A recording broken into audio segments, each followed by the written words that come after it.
Welcome to Living Well with Rentwell, the podcast for anybody who's thinking about getting into real estate, and wants to take their game to the next level. I'm your co-host, TJ Hawk. And I am your co-host, Rob Coldwell. Well, thanks, everybody. That's great. Really diverse room here. Grateful to be here. My name's Rob Coldwell. I'm the founder of Rentwell Property Management. Own a small portfolio in Chester County, Montgomery County. I have had the pleasure of knowing Gary, as I mentioned, for almost a decade now, and I've seen he's always been like the same Gary. Just like as I introduced him last month, I said there's fewer things larger than Gary's portfolio, but one is his heart. And you're going to see that today, where he just is just a huge lover of life. He's a great human being. He runs a great organization that's multifaceted, and we're grateful to have you here, Gary. I'm excited to be here. This is an amazing turnout. Big rocks, and you got 40 people here, and it's wonderful, and great people that are actually in the business working hard. You know, it's exciting to talk to this group of people. That's right. So I wanted to just put up your resume because you've done it, right? Like in many ways, what Gary's able to do is he has a very succinct document here that's 3 pages long. It gives a little bit about himself and his past expertise in the real estate funding world, mortgages, and then he's the founder, along with a group, for the How Group. And if you were a lender or an investor and you see, he has more than one project that after it was successful, all capital was returned to investors. Okay. And then he has another tranche of properties that I guess you're working towards returning, some of that capital. So these are real life numbers. And I just wanted everybody to get a sense of, kind of who's up here. And now we're going to take a journey starting on what I call chapter 1, where Gary got started. So you can take it over from here, Gary. I feel like I could be up here for a weekend interviewing you. So my challenge is how to make this succinct in, 60, 75 minutes. So chapter 1, 10 houses, $500,000 in equity. You turned 40 years old. Well, let me start. The great part is there's people that are here, that Eileen's here, Chad's here. Like, we were all doing this stuff together way back in the beginning. And so, a lot of what happens in my mind is timing, right? Like, I just happened to get into the real estate market at a time where the market was good. It was easy to buy.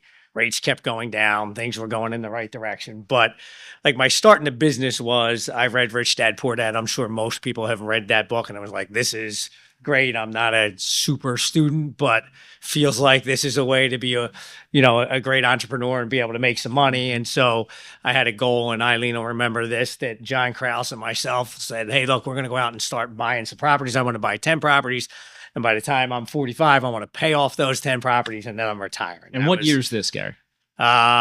So that is probably 1993, 94 is when I start buying properties, right? I'm like, oh, I got to start buying properties in Manayunk. So I got lucky in that I bought in a market that had huge appreciation. I didn't know that. That's just where I grew up. So I was like, all right, I'm going to just start buying properties here, and happened to get lucky. I had a job. I was in the mortgage business. I was making decent money. I was single. I was living in my parents' house and going, hey, I just want to buy properties. Like, that's what I want to do. So I didn't have a lot of overhead. So, but it wasn't a process where I went out and bought 10 properties in like a year. It's like I bought one property. Then 2 years later, I saved up money, and then I bought a second property. And then a couple of years later, we bought 2 properties. And over the course of 5 or 7 years, we cobbled together these 10 properties that we own. So now I did take a little. Is your wife or other partners? Who's the proverbial we? Yeah, so not married at the time. Just me and John were buying the properties. John was a little more pessimistic to me at some point in the process. He's like, these properties there's no way they're worth this much money. We should just sell them. And I was lucky enough to buy them out of the property. So now I'm probably in my mid-30s at this point. So this is 23 to 35. It takes me to buy these 10 properties, right? Got it. And so now I own these 10 properties, but I pay the first one off, and I'm so excited. 551 Conroe Street, if you're asking, Eileen, right? So 551 Conroe Street, and I pay it off, and then I walk in the property, and I'm like, well, shit, I got to do $50,000 worth of work in here. I got to put a new kitchen in. It's like I've owned it for 10 years now and it needs work. And this isn't as simple as I expected it to be. And it kind of just hit me that, man, I built up all these equity in these properties, but I don't really have any cash flow. Like, and I didn't need the cash flow because I had a full-time job and I was working full-time and then buying them one property every couple of years and built up a decent little portfolio of properties. And I realized, like, if I want cash flow, this isn't going to work. Like, but I created $1 million in equity over 10 years in these properties. This is fabulous. Mm-hmm. So what I did was, at the time, you were able to take lines of credit out, like against your rental properties. So I got $500,000 in lines of credit on what was this $1 million in equity. And then at that point, I now have 3 partners. We own our own mortgage company. We're making decent money in the mortgage business. And we say, hey, we should go out and try and buy some real estate in a more, systematic fashion. So that's what we start to do. We start to buy properties in a more systematic fashion. We're using that line of credit, but the market's really good. So not like today, with like I can go in, I can buy it, I can put some money into it, I can fix it up, I can get my money back out, and I can own the property. That's really difficult to do today. But at the time we were doing it, it was not that hard, right? So we were just in the right time in the market and started to build up a little bit of a portfolio that way. That's kind of the original start. And then at 40, I decide, all right, now I got to get rid of these properties. Okay. Like I've used the properties, we got some equity, did that. And I sell them all and we buy a 25 unit property at 40th and Spruce right next to Penn's Dental School. It's probably the best property we ever bought. It was 22 units. And so I went from 10 units that had equity in them that didn't make any money to 22 units in one building that actually paid me $100,000 a year. And I'm like, oh my God, this is what real estate's supposed to be like. This is fabulous. This is the next step in the journey. Would that property still be on your resume? It's still on there. Is it 29 Spruce, yes. 4029 Spruce. It's on there. We'll be back in a minute, but first, a word from our sponsor, Rentwell.com. Being a landlord getting old? Late night maintenance calls? Chasing rent checks? Yeah, we get it. That's where Rentwell comes in. We handle all the annoying stuff so you can actually enjoy owning property. Sound good? Just go to Rentwell.com, hit schedule a consultation, and let's talk. It's free, no pressure. Rentwell.com, a fresh approach to professional property management.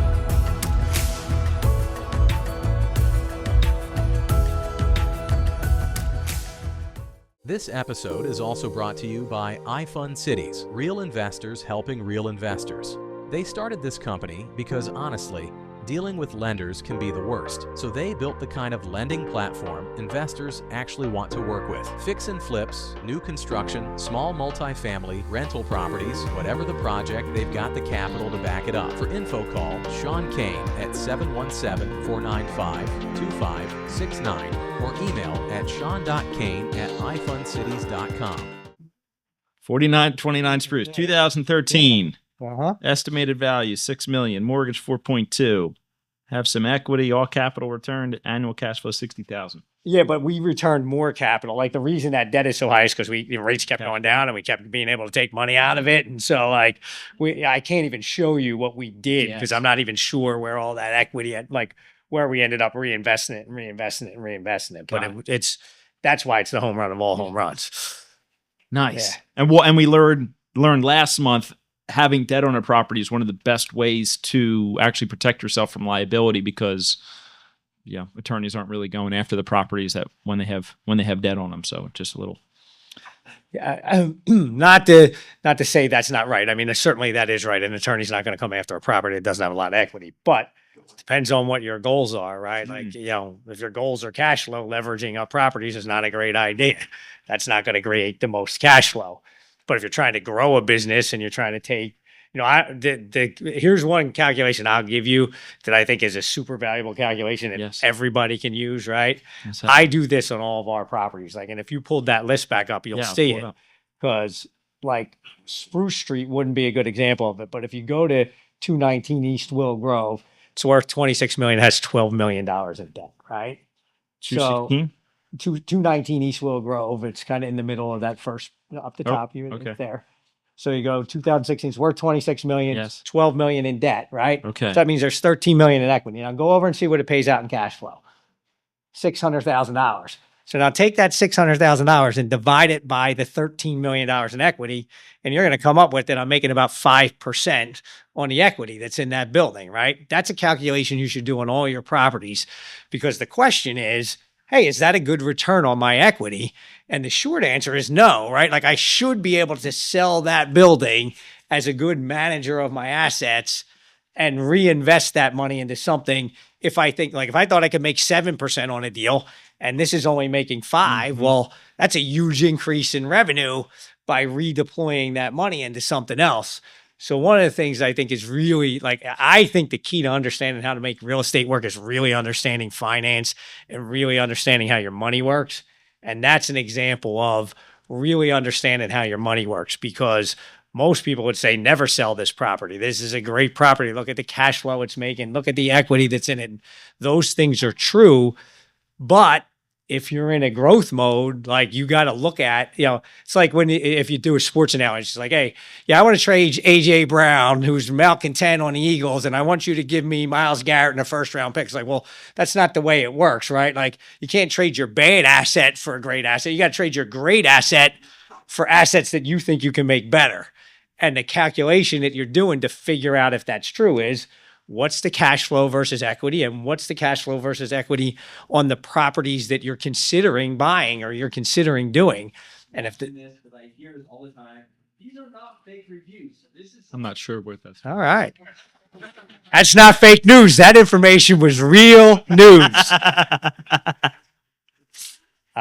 So I just think that's because I always want to come somewhere and I want to leave with an actual tangible thing that I can write down and go, I can do this on the back of the napkin and see if this makes sense for me. And to me, that's a big one that I think is really important. And are you looking at that quarterly, annually by property, your return on equity?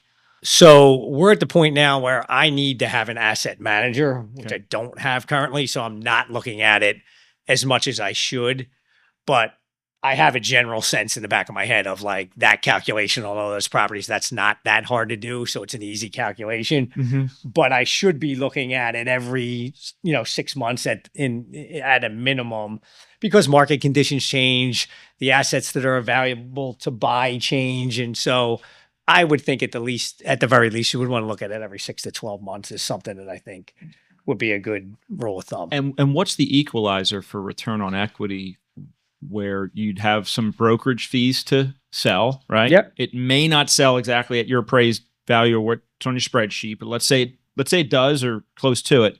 How about when you've now refinanced it, but you've owned it for 10 years? Maybe you've done a cost seg, maybe you've accelerated it. So would you ultimately get down to, well, how much cash would be left maybe after capital gains, and look at, is there a metric for that return on equity? Because the assumption is you're going to 1031. If you're not going to 1031 the asset, the cost to get in and out of the transaction and make up the depreciation, that's just never going to work. Okay. So it has to be a 1031. So you have to say, hey, I'm going to get out of this asset.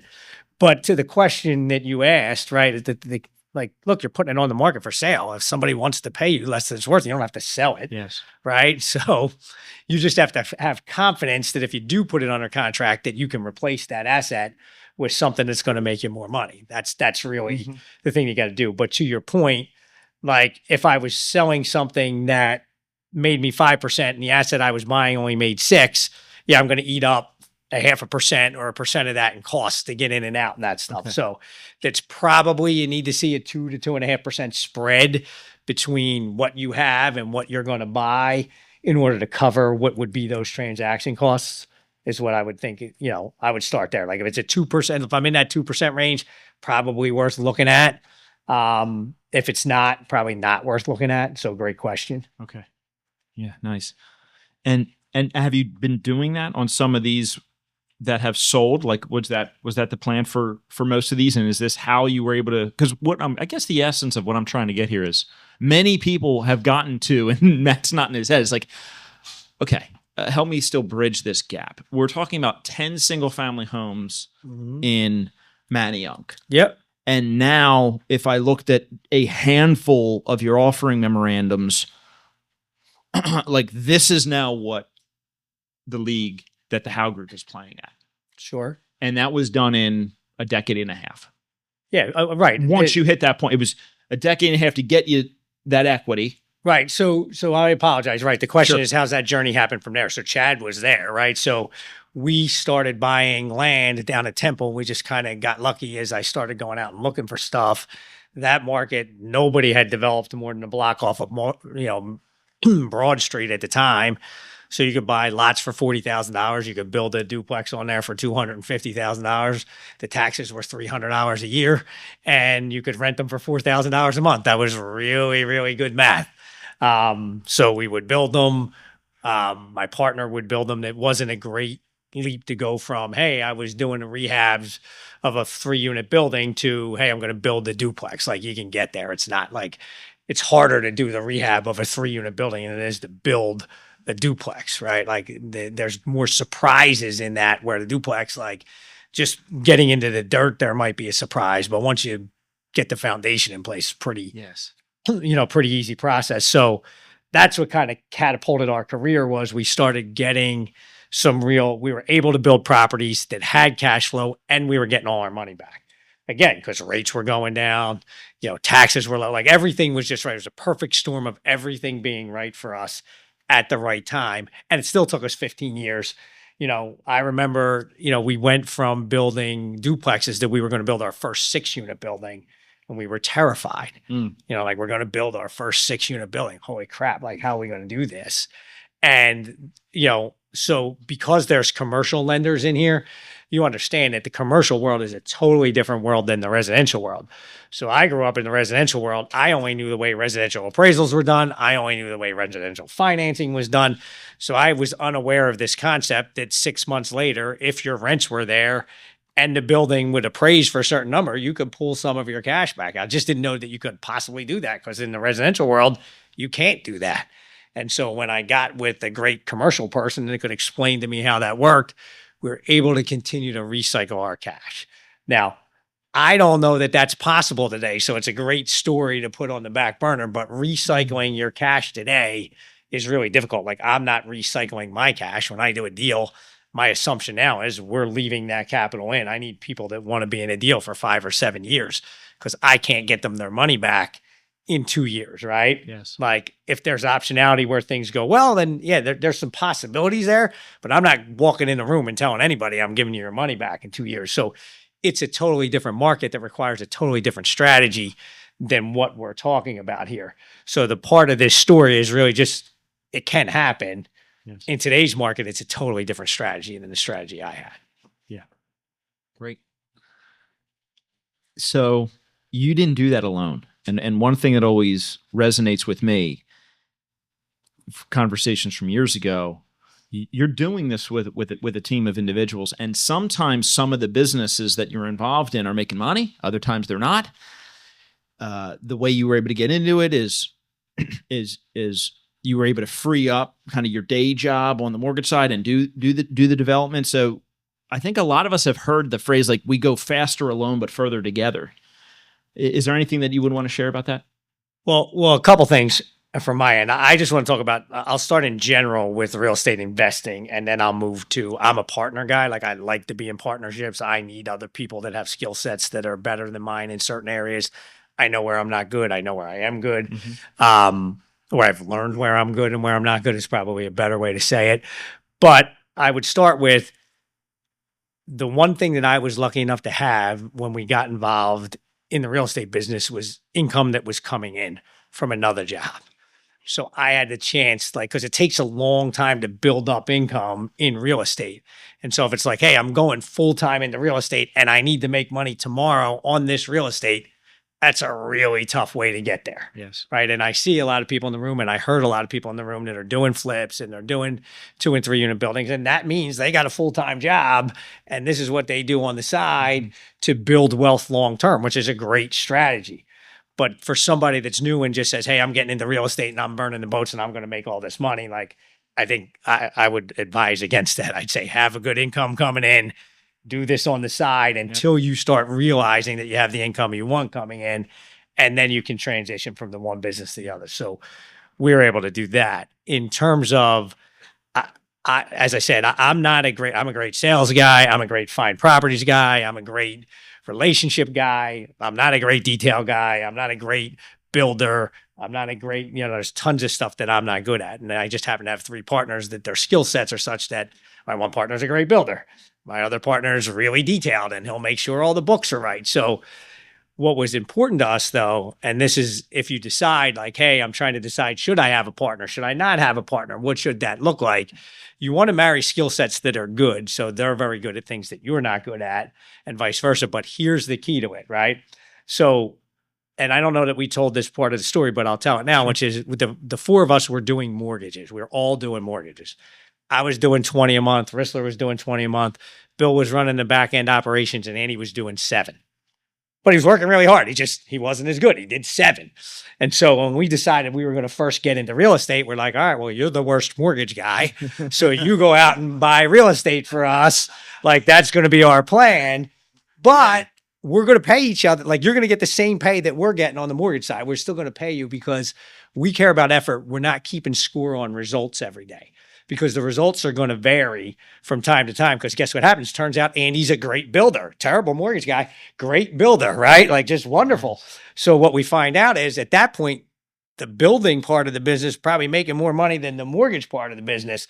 So he can say to us like, hey man, now I'm the weak link. You guys are the weak link, and could be like, see you. But he never did it because when he was doing less mortgages and we were paying him, it didn't matter. We cared about effort. And for 28 years, we've continued that thought process, which is effort's what we care about, not results. And that creates great partnerships. If you're in a partnership where you're keeping score, it's never going to work. If you're there, you should set expectations like, hey, I need you to work. I know we both have full-time jobs. Are you willing to commit 10 hours a week to this? And are you sure you can do these things? Like you might mess it up. You might not be great, but at the end of the day, I need you to do the books, right? Like that's effort, Yes. right? And they might take 20 hours to do the books because they're not great at it, but they do it. That's all I'm asking for, right?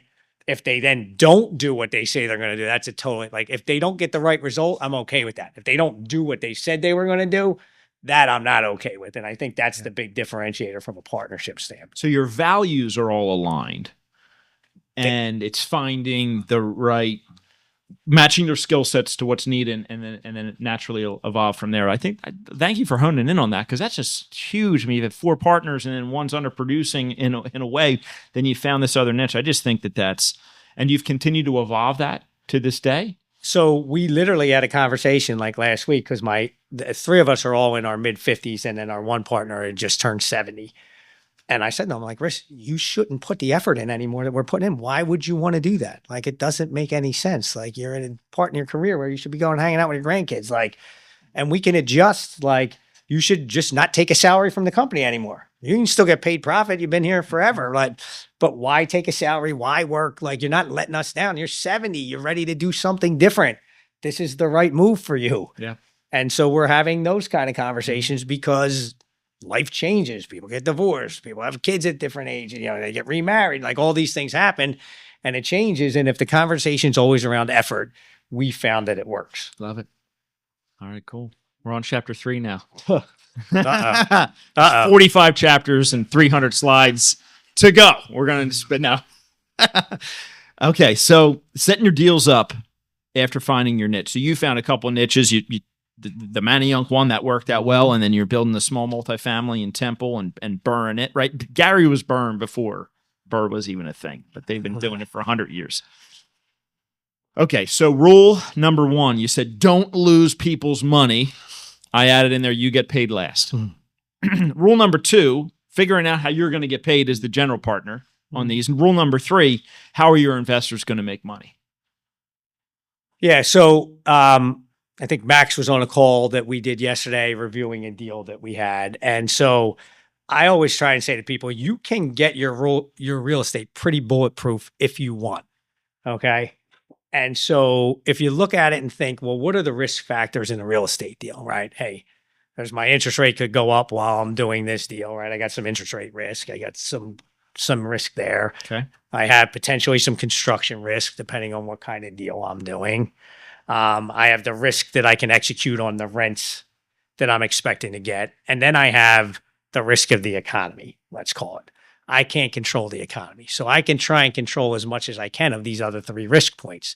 And if I can control those risk points, then I can get on the phone with people and say, hey, here's how I'm protecting your money. Because at the end of the day, I tell people, if you're going to invest in a real estate deal and you want to get an above market return, right? Like you just put your money in the stock market, make 8 to 10% over X number of years.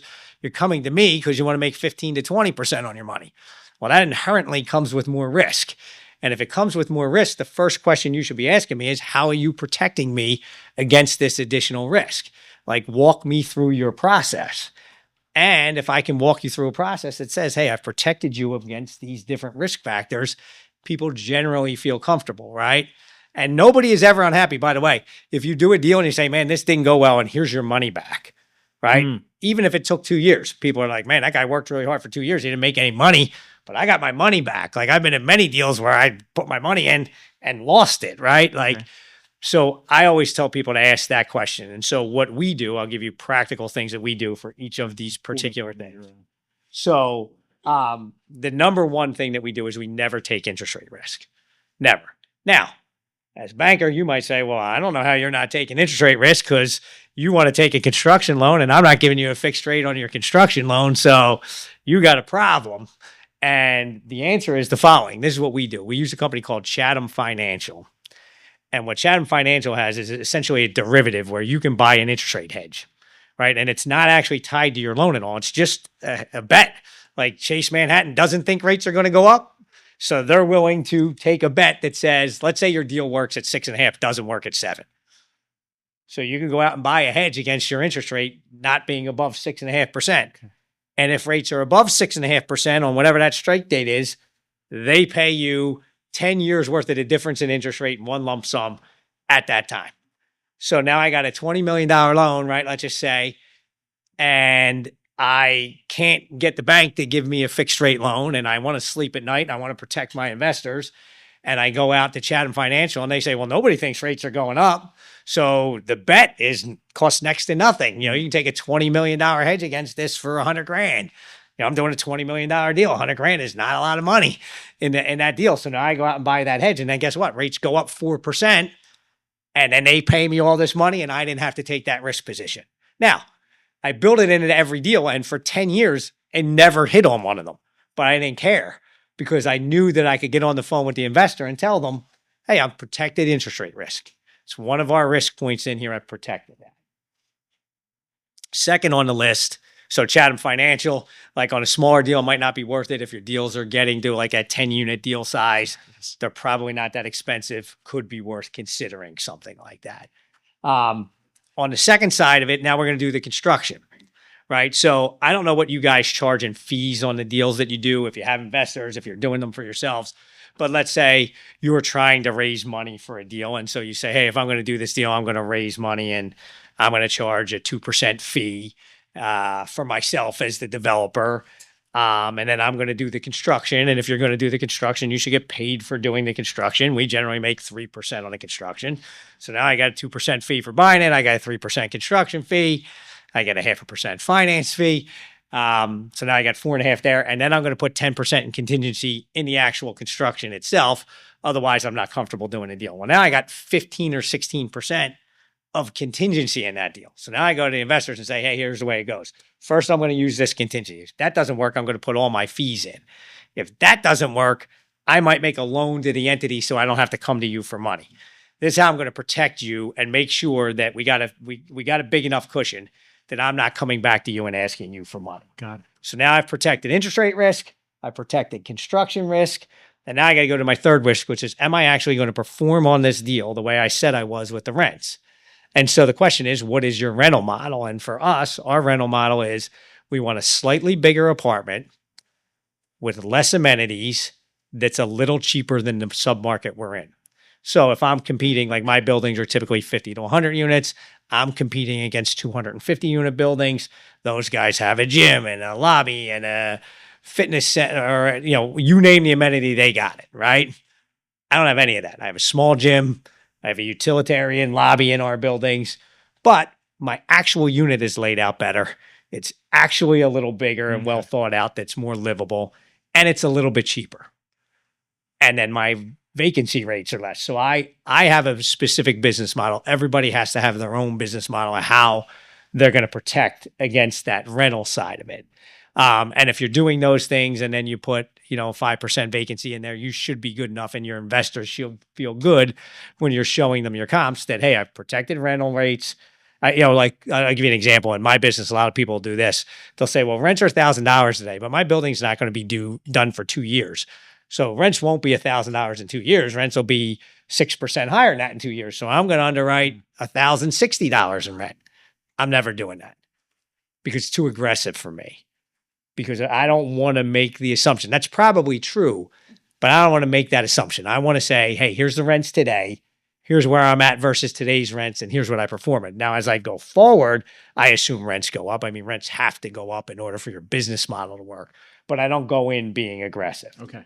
And if I protect against those three things, generally investors feel that that's a pretty good investment strategy, and we're able to raise money. So interest rate risk, and then you'll roll in, or won't collect your development costs if needed, or your GC fees, or basically you're the last to make a profit. Correct. On that. And then can you loan the entity if it needs to? Can it be just low interest? Can you set that up as no interest? I've had to do that on a project or two. Yeah, so I don't take no interest. I think it says you make 10% interest or something like that. But I'm saying to investors, like, hey, you can put it in, I'll give you 10% if you want it. Or if you don't, I'll put it in. Like, we're not in a great situation, but I've worked for 2 years really hard, haven't made $1, and I'm still going to work on this, and I'm willing to put the money in to keep us going. I deserve to make something on that money during that period of time. And so I don't get. I think you have to actually legally, maybe our CPA could tell us, if you're lending to these entities, you really do need to. You have to get at least usury rate, right? Yep. But I don't think that that's a reasonable request. Okay. I mean, I try and do everything I can for our investors, but there's a certain point where you got to say, hey, look, I'm deferring my money. I'm putting more money in. I got to get something here. Mm-hmm. And when we get to chapter 48, we'll see where you've acquired a handful of units this year. I'm tracking your time. I don't know if we're getting there. Okay. And I love it. Slightly bigger apartments with some less amenities, but the lower. So the renter gets more value per square foot for their individual apartment, but it doesn't have the Starbucks in the lobby and maybe the bigger pool or any pool, any of those. No pool, correct. No pools. Okay. Chapter 4. Chapter 4. Let's go. New construction multifamily. You're underwriting at about 35% operating expenses, and you did mention that can change a little bit depending if it's Philadelphia with tax abatements and things. And then are you still seeing about a 6% cap rate right now, even though rates have risen? And then my third that I'm going to add here is as a professional property manager, and I have more probably CB assets, for me to run at 90% economic occupancy, if I can even get that calculated on scattered site, single and small multifamily, which is like very complicated to do, believe it or not. Are you seeing your stabilized portfolio for vacancy and collections hit that 5%? So I'll answer the questions one at a time. Yeah. So we underwrite there's a lot of people that are Montgomery, Bucks County people, and you're probably between 35 and 40% because of where taxes are at. In Philadelphia with tax abatements, you might be in the 25 to 30% range. So it really kind of depends on where your assets are and what the taxes are to figure out what your operating expenses would be. Yes, we are seeing cap rates. I think the average cap rate in our area now is 6.6% or something like that, but that includes smaller assets, bigger assets. So market dependent, like if you're in Bucks County and you're building something in Doylestown, I think that cap rate's a 5.5% or a 5.25% rate because there's such a high barrier to entry in Doylestown that, so that like we own a building up there, it's subject to, you got to know your market.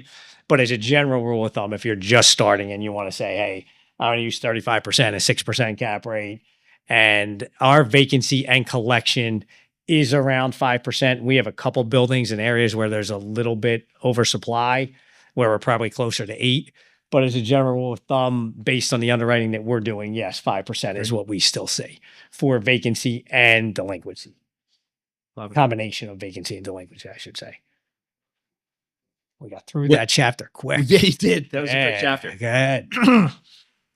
When you're a few years into these life cycles and you've done a lease up of a 100 or 200 unit building, are you staggering lease end dates? Are you having any type of like blackout periods where you can't end your lease in the winter? Like, is the leasing team really getting to that level? Are you worried about having a lot of units going vacant again and recycle? Is there any? I would say this: if it was up to me and the bank didn't require 1-year leases, I would just do flexible leases. I think that when you treat your tenants well, that that really resonates with people. But our leases are just, if they want a little longer lease, or there's a reason, we'll do it. But generally, our leases are 12 months. And like I said, if it were up to me, people, it's a pain in the ass to move. People aren't going to move into your building and move out in 2 months unless, one, they have an issue. Yes. Like, I lost my job, I need to get out, and that's what you want anyway. You don't want a tenant that can't pay the rent still in the building. Or 2, you're doing a bad job of servicing them as a landlord. But assuming you're a good landlord and you got a good building, people aren't moving out. It's a pain in the ass. Okay. So you want them to feel like you're in their corner and that you're really working hard for them. Yes. One of the things that was fun when we met at the mastermind group that we were in, you're still there. That group was about sharing your wins. It was like the tattoos and the scars. And that was really cool, especially for me when I was more just getting started, because you tend to think, and you can be sitting in the audience, like, Gary's life's just amazing. This is like nothing's ever gone wrong. A deal hasn't gone south, like printing money, very well diversified and all this. And I think because you must have a certain level of spirituality or grounding or life or God or something that allows you, when I've ever seen you, just to stay centered, humble, heart-centered. And then when you shared with me when we were doing the prep work for this, not every business is making money right now. Okay. And I'll leave that to you as to, what you want to share for the sake of the audience and those listeners. So I want people to understand when things are tough that you're not alone, right? That everybody is experiencing the same issues. So I tell the story that, we have these businesses. We have mortgage, we have development, we have construction, we have a real estate outsale team. We have property management. So we got all this stuff, and we have properties that we own and are making money. You would think it would be very difficult for all those companies to not make money at the same time. Like, we couldn't envision an environment where that would happen. And so for years it didn't. For years, those companies were making money. We're pretty conservative. We tried to save a bunch of money so we didn't have to spend money for a line of credit to run the company, for this, that, and the other thing. So we built up a healthy amount of money in these companies. And then, your hubris gets to you, and we start building all kinds of projects. And we build all these projects when interest rates go up, when there's a delay in supplies, where you can't get contractors. And every one of those deals is behind budget or behind schedule and over budget. Well, that money's got to come from somewhere. And so that meant, because of the system, right? We're giving up all our fees. That's the first thing we're doing. Then we're putting a contingency in. Then we're lending money to the deals. And so I told Rob that it seems like a big number, but we built up like $11 million in reserves over all these years in these companies. And now we have 5, because we had to put all that money over the last 3 years back into. None of our companies made any money for the last 3 years, 0. The only way we paid ourselves is because we owned the properties, and the properties still made money. They had fixed rate interest rates, and they made money. But every one of the operating companies for the last 3 years lost money, because I don't want to go back to my investors. The people that we built for that weren't us, they had the same situation. Like, where are you coming up with the money when the interest rates went up? And you don't have it, and your investors aren't going to give it to you. And we were lucky enough to save a bunch of money. And then when that bad time hit, we're able to get through it. And so we think that 2026 is going to be a great year for all of those businesses, but it was generally, those cycles are 3 or 4 years, and they suck. And you got to be able to get through them, and you got to have reserves, and you have to build this stuff up. And so if you think it goes like this, the biggest mistake everybody makes is, all right, the company made $1 million. There's no way it won't make $500,000. And then you start spending like you have $500,000. And then guess what? The next year it makes 0. And you're like, oh shit, now I got all these bills. Like, what am I going to do? And so we understood intuitively, I guess, or just got lucky that we were relatively conservative, that it goes like this, because we've been through a couple mortgage cycles of that. Now we're going through our second real estate cycle of that, where it just it falls off the cliff, and then it takes a while to come back. And so with that being said, I hope that makes some people feel better that, hey, if I'm experiencing some of these losses, I got buildings that I thought were going to make money and they're not. I thought that, I sold something at a loss. Like, this is all the stuff that's been happening over the last 3 years. And if you're not experiencing any of it, then you did a really great job and you should pat yourself on the back. If you are experiencing it, you should realize that you're learning a lot in this process. Everybody else is having the same problem. And there's a great time to buy coming, because guess what? All those people that invested in deals with other people in all these years, they didn't make any money, and they're not willing to put money out on the streets. So there's not a lot of competition. You know how hard it is to raise money now. Nobody wants to give you money, because everybody that's done real estate deals over the last 3 years, they haven't gone well. And so if you can get money today and you can perform today, these next 3 years, in my opinion, are going to be the best 3 years since 2008. That's just my opinion on where I see the market. Let's go there. Let's jump to chapter 7, and then we'll jump back. So what is next for you? What do you see? So next for me is to do exactly what we talked about. I'm going to look at the portfolio. Oh, sorry. I'm going to look at the portfolio and see what capital do I think I can redeploy in better ways. We have sold some buildings and reinvested in some new assets. Max listened to me on a call yesterday. I'm trying to figure out ways to get money outside of my normal group. Our last deal had 9 new investors in it, which was a big deal for us. So like trying to figure out, like, I can go to certain places. This is another thing about finance that's important. I can go to certain places and get people to write me a $9 million check for one deal. The problem is the terms that come with that might not be something that I want. Right. So you got to understand the terms you're getting when you get money from people, and understand, is it a good deal for you, or is it a good deal for everybody involved? The more sophisticated the investor, the bigger percentage of the profit they want, the less you get. Right. And there's a spot that makes it worth it to get one check for somebody, and a spot where it's not. And so we have it on our example thing as an example. So I always ask this example to people when they're first getting started. Say, hey, I want to be your investor. I'll offer you 2 options. Option 1, I'll lend you whatever money you want and you pay me 12%. Or option 2, I'll be your partner and charge you no interest, but I want 50% of the profit. You pick which of those deals you want. Tell me which one you want. And Rob, which one did you pick? I picked the equity. He picked the equity. And I said, okay, well, now let's do the math. What does an average good flip deal make? What should it make? And you said? Yeah, what did I say? 30%, I think. Yeah, you said 25 to 30%. Seems like a reasonable number. So I said, all right, think about the deal you just made with me. You said you want me to be your 50-50 partner, which means I'll get 15% if it makes The 30. Or if it makes 25, I get what? 12 and a half. I said, all right, well, look at the other side of the deal. The other side of the deal, you guaranteed me 12%, and you don't get $1 until I get over 12%. So if you don't do over 25% on that deal, you just made a bad deal for yourself. You took way more risk for way less return. Like, that's a bad deal. Mm-hmm. You should always take the 12%, or I'm sorry, always take the equity deal, because it's less risk to you. Like, if the deal only makes 10%, you still made 5 and I made 5. Mm-hmm. In the other scenario, it makes 10%. I made 10 and you owe me 2. Yeah. Well, that's no good, right? So people got to understand how money works and understand how they put their deals together in a way that creates the least amount of risk and most amount of upside. Yeah. I think it's really, really important. And so if somebody has a question about that and they're trying to structure a deal a certain way and they're like, hey, should I do this? Should I not do that? Uh-huh. I'm happy to talk to people about that, because it's really important, and it's a spot in the equation that doesn't get a lot of airtime. Love that. We're exactly at 1 o'clock.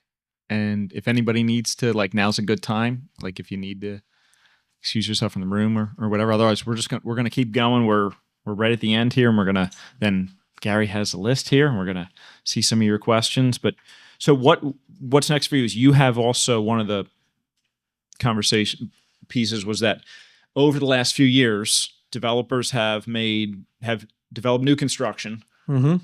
and the current values of that new construction, based upon them giving up maybe some of their equity that they might have in it, and banks terms and different things, is you're buying buildings right now for less than what it would cost you if you built them. Yeah. So one of the things that's important is to understand the market that you're in. And so one of the things, we have a construction company. I ultimately want to build new construction buildings. That's what I want to do. but the market is such that I can buy existing buildings that are done and rented for less than it would cost me to build a new building. So why would I ever build a new building? Like, that's just risk for no reason. So I have to change my business model to, hey, I got to buy more existing buildings. They're good deals now, less risk and cheaper than I can build them for. That feels like good fundamentals. I need to buy more of those. So for us, that's what we're focusing on, is buying more assets that look like that. So that would not be your Bala project. That is a new build that you're doing. So, well, the other market that we're spending a lot of time in, and a couple people here in that market, is, look, there is no new product for people that want to buy and live in houses, right? So the people that are doing flips, that's a great space to be in right now. For us, we have a couple bigger out sale projects that we're working on.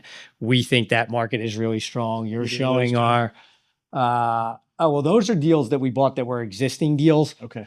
That, This is Bala. That's Bala, yeah. But we bought a 50 unit building in Erdenheim, like really flower town. That's a building that was already built, and we're like, okay, well, this is a sub market that's really hard to get into. We'll buy that. We bought 8400 Roosevelt Boulevard, a 50 unit apartment building that came with a land that has approvals for 84 units. We don't need to do anything on that land. It's just extra. So the fundamentals to build it don't work right now, but we're going to just sit on the land, and we got a 50 unit building. That's a great building. So we built, we bought a couple things like that. The only place new construction works is in submarkets, multifamily submarkets where rents are like closer to $4. And Ballas fits that requirement. And we got great debt from a bank. And so we bought that building, and we're going to build 94 units there. But there are going to be occasions where the market will give you opportunity. That was one of them, and we're doing that. But as a general rule of thumb, we're buying existing buildings right now, and doing out sale new construction. Those are the two spots that we think there's a real opportunity in the market. And when you're buying, you're more of the minority on the GP side, like a 20, 30, 35% equity, and then you're bringing in LPs for most of the Oh yeah, cash I'm not putting 30% in. I don't have enough money to put 30% in these deals. Like, we're putting 5 to 10% of those deals in of the money, and then the rest of the money is coming from LP investors on all of our deals. And then you earn for your 5 or 10% that you put in, you earn 30% equity. No, How do you work that? The way our deals are typically set up, and this is the point of, when your deals get bigger, your deal gets worse. So every deal I used to be was a 70-30 deal, and everybody only made money if the deal made money, and I didn't charge a lot of fees, right? Like that was a deal, and I used to be able to do that all the time. I don't get that deal anymore. Okay. Now my deal is I got to pay 7% on the money I get, so I got to pay a pref on the money on the way in. I got to put 10% of my own money in. It gets treated the same as yours.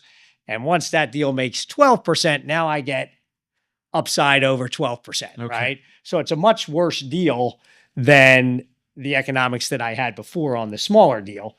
But if I do well, the upside's better, right? And so you gotta, again, deal structuring is really, really important, and understanding where it's at. Like the one deal that we did in Ocean City, the returns are so good that we took 20% off the top. We got an 80-20 deal on that right from day one, because I'm saying, hey, look, you put your money in this deal, I'm going to give you 2.5 times your money back in 3 years. And people are like, yeah, that's pretty good. I don't care that you're taking 20%, right? So if the deal economics are so good, then you can structure better deals for yourself. But generally, you're not hitting home runs, you're hitting singles. And when you're hitting singles and you're doing bigger deals, the economics gets worse. You have much better economics on the smaller deals. Okay. And is that your role within the organization? Or is there somebody else within the How group that's helping? Are you looking at some capital stacks, playing with your spreadsheets, like figuring out what you offer? My man's got some spreadsheets. I love a nice spreadsheet. Yes. Like Excel geek. I have a coffee mug that says I'm a freak in the sheets. Yeah, see, we are cool, by the way. There's no question. But no, I think that the important thing there is my job is to raise capital right now, and then to make sure that I believe in the deal in a way that I can put it in front of investors and feel good about what I'm doing. That's my important part. And then Chris actually does all the financing. Like, he works for a company called used to be Northmark, or he works for Northmark now. So he does all of our financing. Chris, Mike, and John have all been with us 15 plus years. John is out finding the deals. Mike is underwriting them, figuring out if he thinks it's, it's a good submarket, all that stuff. They then bring it to me. If I believe in it, then I go out and raise money for them. Then these are examples. That's our Ocean City project that we're going to build. That's an outsale project. We're going to build 43 outsale condos there. But in a not lose people money thing, right? You build 43 outsale condos and you get it wrong and the market sucks and the market turns on you, you're out of business. Like that's a problem. So the only reason we're building that building is because we know that we can rent it as a regular rental in Ocean City, Okay. $3,000 a week rental for 12 weeks, and it'll cover itself. Okay. If we couldn't do that, I would never build that building. Too much risk. Too much risk. Too much risk. Got it. All right. And that's it. You should stop now. Let people ask questions. All right. Yes. We'll turn it over to all of you. Todd in the back. Most importantly, I want to know, how do we get Rob Coldwell to follow us around and take notes like this? I'll be your AI genie. That's a good question. $376 million in assets on your belt. Yeah, right. Going down to that level. So I had always had a goal that I wanted the people that were like you saw people in the company that have been there 15 plus years, right? And so my goal was to get to a spot where the cash flow coming to me, or like, so Rob and I talked about this. We set our goal and went backwards. It was like me and each of our partners, we want to get $650,000 in cash flow from the properties. That's our goal. That's where we want to get to.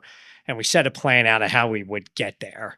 And of course, it didn't go like this. It kind of went like this, but we're right on the edge of that. Because like you said, you take that $350 million in real estate and then you go, okay, well, you only own 20% of it. And then you take 20% and you divide it by 4. And then you times that by the cash flow. And it's not as big a deal as it looks like on paper, right? But it's going to get me to where I want to go. I'm pretty close to the spot where I can generate $650,000 in cash flow from that real estate.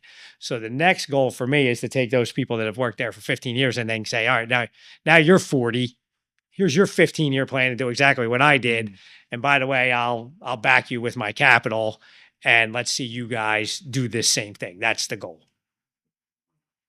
So that's what we're trying to accomplish. Tori, Christina, you get that? Okay, good. Otis? T-Max. So first of all, I appreciate all the transparency. Most people wouldn't say we weren't making money the last few years, so I appreciate you being open about that. You mentioned you think the next few years are going to be the strongest since 2009. Curious if you can speak a little bit about why you're thinking that. Yeah, so I'll give you two things. Like what I'm hearing is that you're going to see in the first quarter of next year, all the deals hit the market. So let's say, I'm going to give you an example. Let's say somebody did a $10 million real estate deal, right? And the bank said, I'm going to give you $7.5 million and you raised $2.5 million. And they went out and did that. And then they started building the building. And guess what? It didn't cost $10 million anymore. It cost 12 because construction costs went up by 20% and interest rates doubled. And so now that project cost them 12. They had a $7.5 million loan. Well, they don't have the extra money to go back. So they didn't pay their contractor.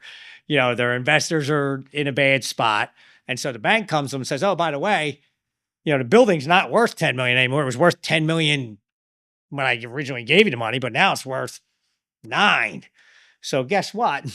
I need you to write me another $2 million check. And that guy goes, he goes back to his investors. He goes, hey, I need more money. And his investors go, yeah, that's great. I'm not giving you more money for a project that's behind schedule, over budget, and isn't worth what we're into it for, right? So then that person inevitably has to give it back to the bank. And that's what they do. And now the bank has it and they say, well, I just want to get my money back. Just give me my money. Well, their money is 7.5% plus some fees. So maybe you owe them $8 million. So now all of a sudden it costs $12 million to build that project. Maybe it should only cost 10, but still, I'm going to go buy it for $8 million when it costs $10 million to build it. And that all that product is hitting the market. At the same time, guys like you and I can't raise money to do new projects because everybody got beat up. So now, yes, there was a huge supply that hit the market and that is all getting eaten up. But what's coming behind it is no new product and product being sold for less than it would cost to build it. That's good economics. So what I need to do is get in as big a cash position as I possibly can to buy as many of those assets as I can because I don't have to do anything. All I have to do is manage them right. And in 10 years, they're going to that value will swing back up. There is not one 10-year given period of time since they've tracked it where if you bought it the worst time in the market, so let's say you bought in 2006, 2007, top of the market, and you sold in 2016, that property's worth more money, significantly more money. Let's say you did the opposite and you bought at the right time and now you sold in 2024, the worst market in the last couple of years to sell. Still worth way more than when you bought it in 2014, right? There is not a 10-year given period of time where you're not creating value.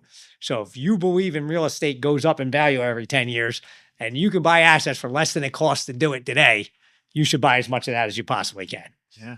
That's the premise. Whether that's true or not, I don't know, but that's... There's opportunities to find their way to market. We should be building relationships with these banks now. I think they're all coming to a big wave of them are coming to the market in the first quarter of 2026, from what I've heard anecdotally from brokers that we do business with. Like they're telling me, hey, this is like list your property. Like they don't even want my listings and stuff now because they're like, we're going to have so much stuff hit the market and your stuff is going to be automatically depressed a little bit in value because these other, like there's such a supply that's going to hit the market for sale. You don't want to be selling at that time. You want to be buying at that time. And are you talking mostly Philadelphia, like county, or are you talking the suburban areas? I think all of the suburban areas, it's the same story Okay. in the 5-county Philadelphia area for anybody that's been in this business. Got it. So, And is the because of how the debt usually resets in 5 years on some of this, that's why the Q1 of 2026? Or there's a lot of that, right? If you did have a fixed rate loan at 3.5% and you were barely scraping by, and now your rate's going to 5.5%, and now you don't meet your debt service ratio, and you got to sell that building, like there's going to be some of that. And that's where you're saying the bank would then ask you, so you would hit your debt service coverage ratio to come to write buy a down check. the loan. Correct. To write a check. And then people can't do that. So there's some of that. And then there's some of the deals that are just broken that are more of the example that we talked about earlier. So I think, people that never got out of their construction loan, they finished the building, they leased it up, but they couldn't get a new lender to take out their construction loan. Okay. And now they're sitting there with this construction loan that's got to get paid Yeah. off. I think we made the banker nervous because Yeah, Dean you know. left. So, all right. I was just curious. You've done a lot of investing in Philadelphia, and Yep. I know you're expanding to Jersey. And Mhm. how do you feel about the market in Philadelphia right now? Just based on how difficult it is, I guess, to be a landlord these days. I do still think it's a good area to invest in. So, as a born and raised Philadelphian, yes, I'm bullish on Philadelphia, but I will tell you why. There are certain markets, right, that are difficult. Like if you're in Kensington right now, it's really tough. I have 3 buildings in Kensington. My vacancy and my delinquency on those buildings are closer to 8%, where my portfolio as a whole is at like 2%. But here's what I see for the city of Philadelphia. I see it's the number one relocation place for people from New York, right? They find it as its value. They can't believe what they can get for their money. They can't believe how much better the quality of life is. Crime is so far down. Like I was in college in the 90s, 500, and it was the middle of the crack epidemic. People were getting killed like crazy. I never felt unsafe in Philadelphia in the 90s. So, but I just think the news cycle is so bad that they make people like, so I can't get my wife to go to the city. I'm not going to the city, right? Like, I'm like, what are you talking about? Like, what do you think is happening down here? Like, it's the lowest crime rate. It's the lowest amount of crime in the history of your life in this city. And you're acting like you can't walk down the street without getting hurt. It's insane. So, but the supply is getting eaten up. It's got the same situation. No new building permits getting issued, more regulation coming into place, right? So people can look at all those things and see the bad, or they can look at all those things and say, well, what, man, you know what that means? It means nobody else can build down here. It means if I own the product that's down here, that's going to be good for me long-term. I want more of that. So I'll give you an example. West Philadelphia, our esteemed Councilwoman Jamie Gaudier put in place a zoning overlay with good intentions. Hey, I don't want people that were living in this neighborhood to get displaced, and I want 20% of the units to be available to people at 40% of area median income. Well, you know what that is? That's like $650 for a 1-bedroom apartment. Now you go try and build a new construction apartment that you can only collect $650 on, and guess what you're going to find out? It makes every deal in that district unbuildable, which means there's no new product coming in there, even though she's trying to do the right thing. And she knows it now. It's just, when is she going to be willing to admit it? But for us as developers, it tells us, man, this is a great market to invest in because there's no new product coming. And you got one of the 5 best universities in the world in your backyard. Like, yeah, I want to own real estate here as much as I can. Sorry. I love Philadelphia. Sorry. Yeah.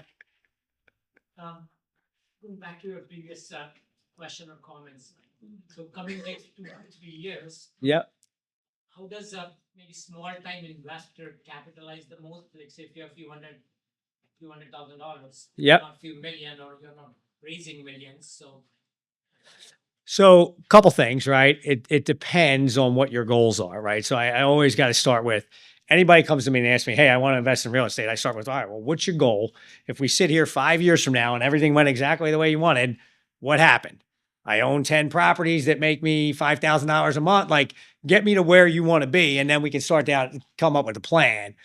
But, I say to everybody, the second thing I say to everybody is you're always going to make the most money doing it yourself, right? As soon as you invest with me, I got to make money and you got to make money, which inherently means you're probably making less than if you did it on your own, right? So if you can do a 2-unit building on your own and you're like, hey, I'm in this neighborhood, I don't think I'm seeing a lot of new construction, I want to be in the rental markets, I'm going to go out and look for the people that want to get out of this space, that have been in it a long time while the market's depressed, and I'm going to try and buy as many of their properties as I can. And then I'm going to hope once I get them and I got my 5.5% or 6% or 6.5% interest rate, that sometime over the next 5 or 7 years, rates are going to go down. And when that happens, I'm going to refinance. I'm going to take a bunch of cash out of these properties. And now I'm going to recycle that and I'm going to do it again. Right? Like, I don't know. That probably would be my strategy. But again, I don't know your goal. So it's hard for me to get there, other than to say right now, selling properties that are multifamily properties, they're selling below what they should as a multiple, in my opinion. So I'd want to get my hands on as much of that stuff as I possibly could, knowing that I think that there will be a rate decrease over the next 10 years. And when that happens, I'll be able to recycle some cash. And if you don't already work in the real estate world, you were saying that it's going to be really tough to do this if you're working 40, 50, 60 hours a week.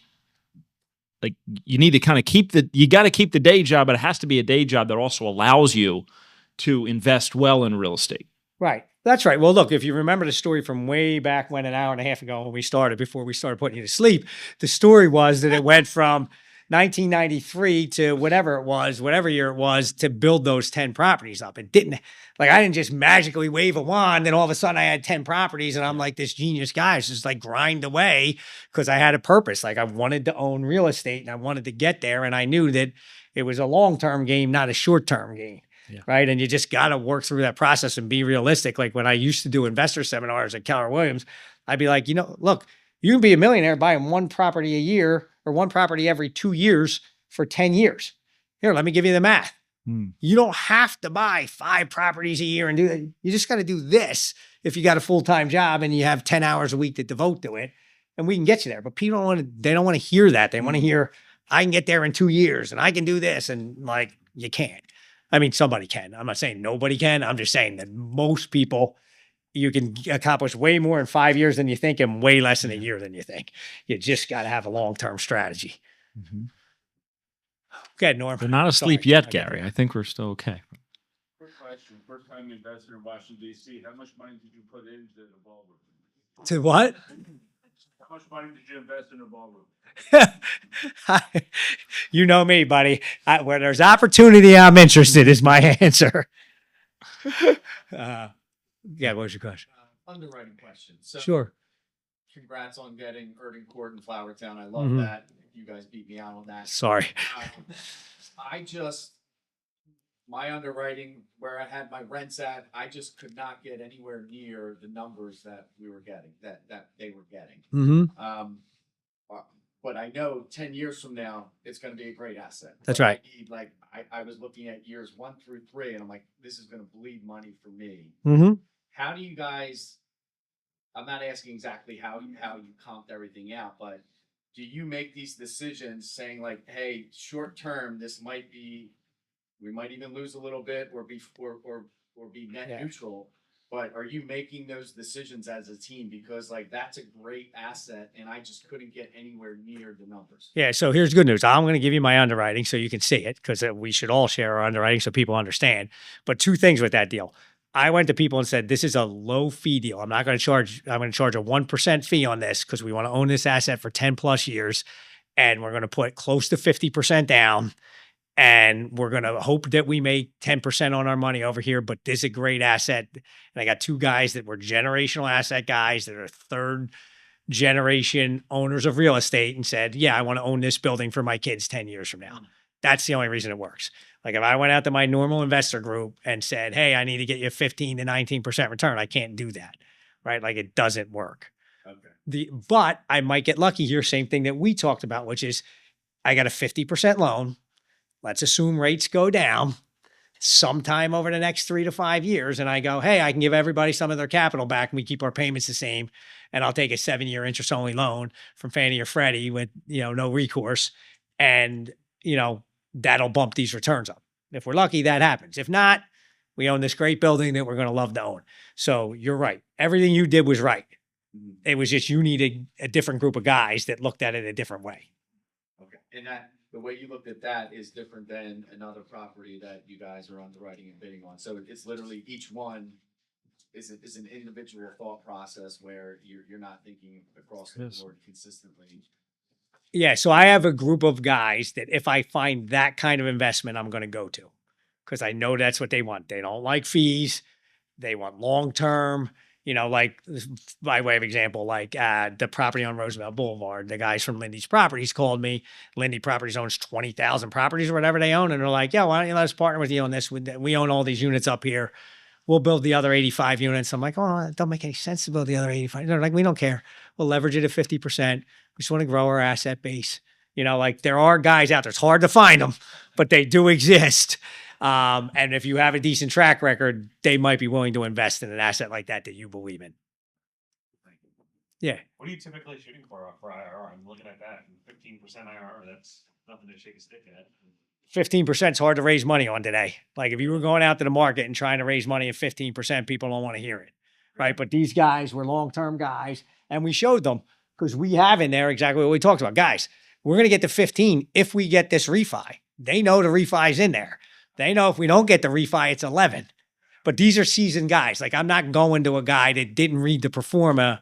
I was like, wait a second, you told me I was going to get 15 and then rates didn't go down. I didn't know that. I didn't really read. Like if you sent it to me, I'm not a detail guy. I'm not reading that. I'm trusting my partner underwrote it right and knew what he was doing.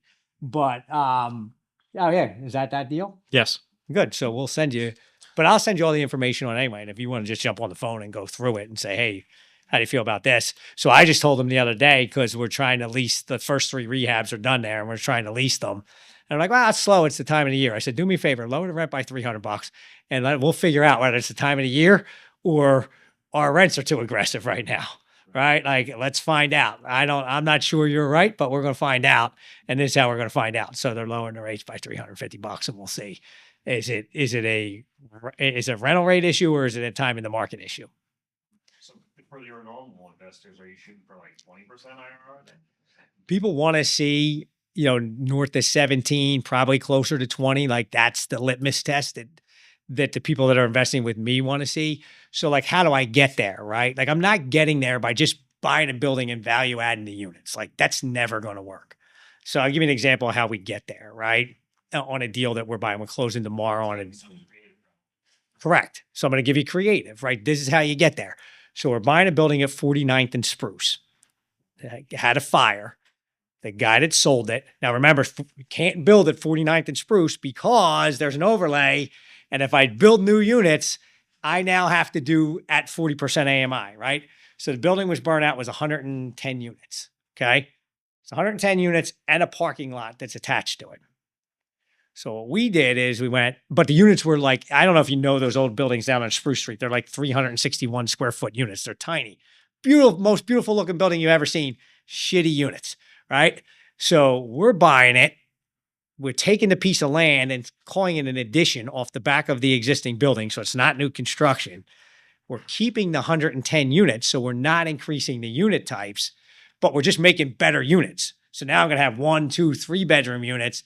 And now I took a building in a market where you can't build new construction. Essentially, I'm building new construction. The land was basically free on the back end of it. And that deal works in a supply constrained market. What? Yeah, is it close?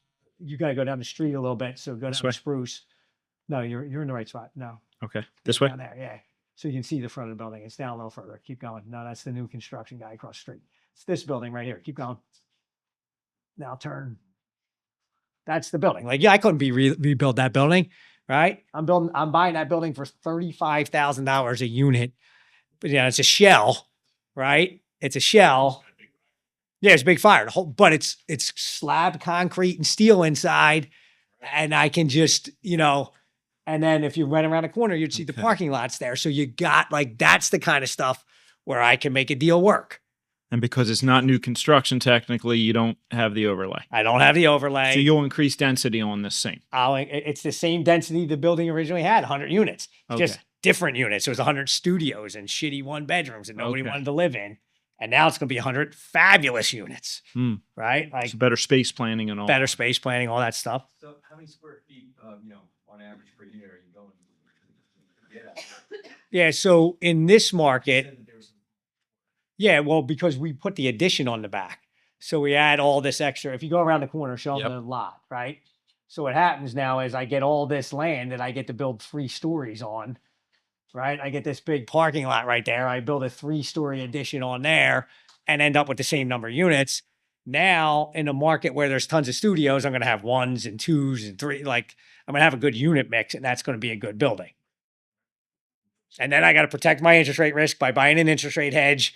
And then I got to make sure I don't oversupply rents, and I got to get a decent contingency. I do all those things. People will give me money for that deal. Because it's an addition, it doesn't count as a new build. Correct. And because the unit count didn't change. The big thing is the unit count didn't change. So I consolidate the lot together.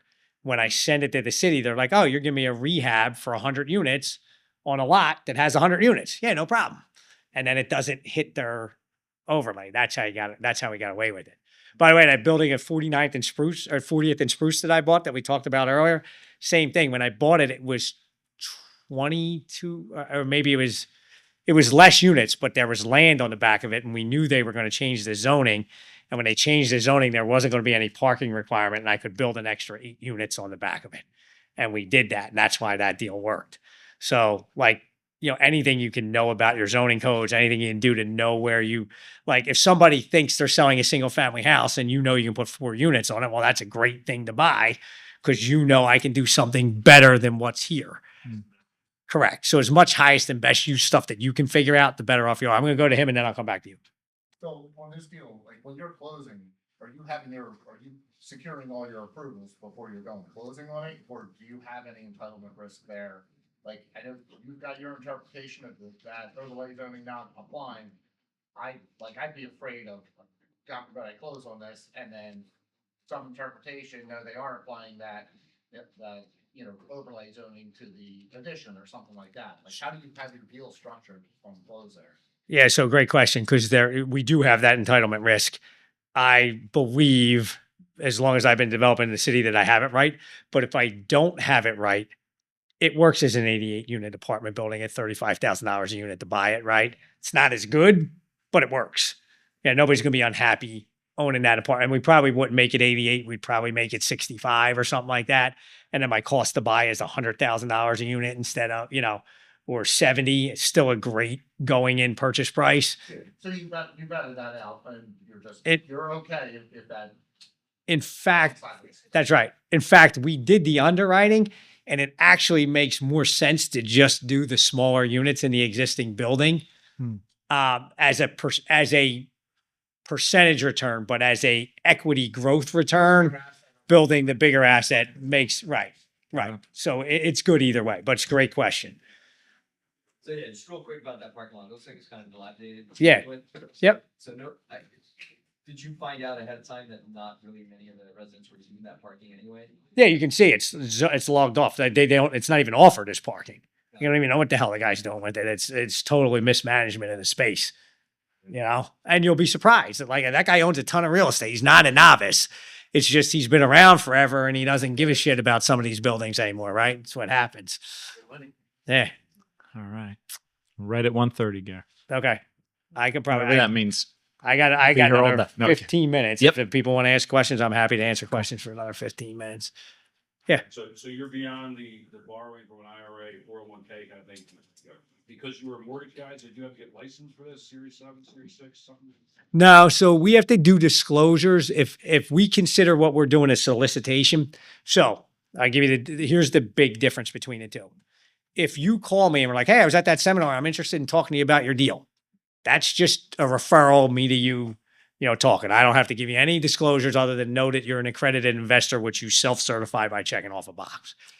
If I want to go out and market to a broader market and advertise, which I'm starting to do, then I have to get a 506C document or something like a private placement kind of document put together that lays out all the risk in the deal that's done by an attorney. Not that big a deal. Maybe it costs 10 grand to get one of those done if you want one and your deal's big enough.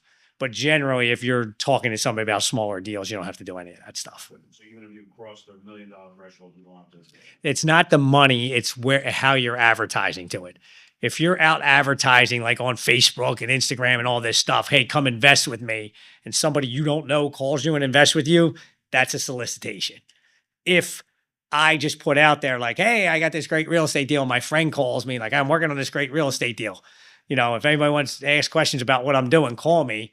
I'm not saying invest with me. I'm saying, hey, if you're interested in what I'm doing, call me. And my friend calls me. That's not a solicitation. So there's kind of like this line that separates those two. For most of the stuff, like I'm just starting to do these placement documents now. So to this point in my career, I've been lucky enough to get decent referral base for money over the years. And so I haven't had to go outside of it, but now I'm doing webinar series and stuff like that. That's different. So now I have all those documents done. And best deli in the city, the 48 and Spruce, and going great form construction. All right. I will. Love it. Thank you. That's the best tip of the day for me. Yeah. Like at what point in your career did you start bringing in outside investors? So I think we did the 6-unit building by ourselves, which was on Temple's campus. And then we bought an old fish warehouse at like 14th and Fairmount right off of Broad Street. And we were going to do 33 units there. And we brought in 2 guys that we were in business with in our title company for years. And somebody introduced us to another guy who was a long-term developer that came in, and he was way better than us. And we did that project with him. He put in money, we put in money, and we did that together. That was the first time. And that was probably 12 years ago. So probably 3 years into kind of really doing it, we went out and did our first deal where somebody else gave us money. What would you recommend? Like for myself, I've never had outside investors, but I kind of want to take things to that next step of the larger projects. And I just feel kind of like lost of how do I navigate this world of bringing outside investors in, and how do you learn? Sure. So look, I think there's tons of podcasts and books out there about that stuff. I think Hunter or something, the guy's name is, that wrote a great book on raising capital and doing that kind of stuff. But if you just go in, he has a podcast too. Like I think there's a bunch of stuff on that. But here's what I would say to you. You want to do your first deal. Here's how you're going to know whether you really love the deal enough to bring in outside capital, right? Are you willing, once you underwrite the deal and you decide this deal works, to call 10 of your friends and say, hey, I want you to put money in this deal? Because that's where you're getting your first money from. The easiest way to get it, right, is to talk to people that you know and trust and believe in the deal enough that know that if I go to dinner with this person for the holidays, they're not going to be pissed at me because I'm putting my money in this deal and they're putting their money in this deal. Like that's, I think if I were doing it over again, like we did that first deal with this guy, Barry Franklin, he's still our partner. We still own that building. And then the second deal we did that I think we raised money for, we were going to build 3 triplexes, and the community group came to us and said, we want you to build a 25-unit building here at 32nd and Spring Garden. We were like, okay. But then we needed money. And like my uncle gave me money, and like a bunch of people, like title guy gave me money again. But it was really like 5 or 6 people that I knew in some way, and I didn't come from an affluent family, but I had, my parents and my uncles were older. They had some money. They could invest $100,000 in a deal with us at that point. And those are the people that invested with us when we got started.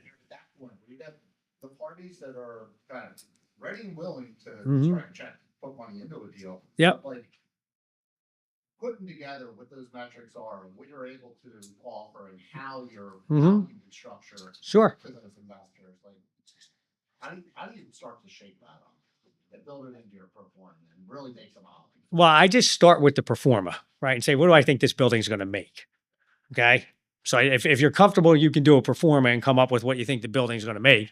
And then the second step is I go, all right, well, if I'm going to do all this work, what do I want to make for that?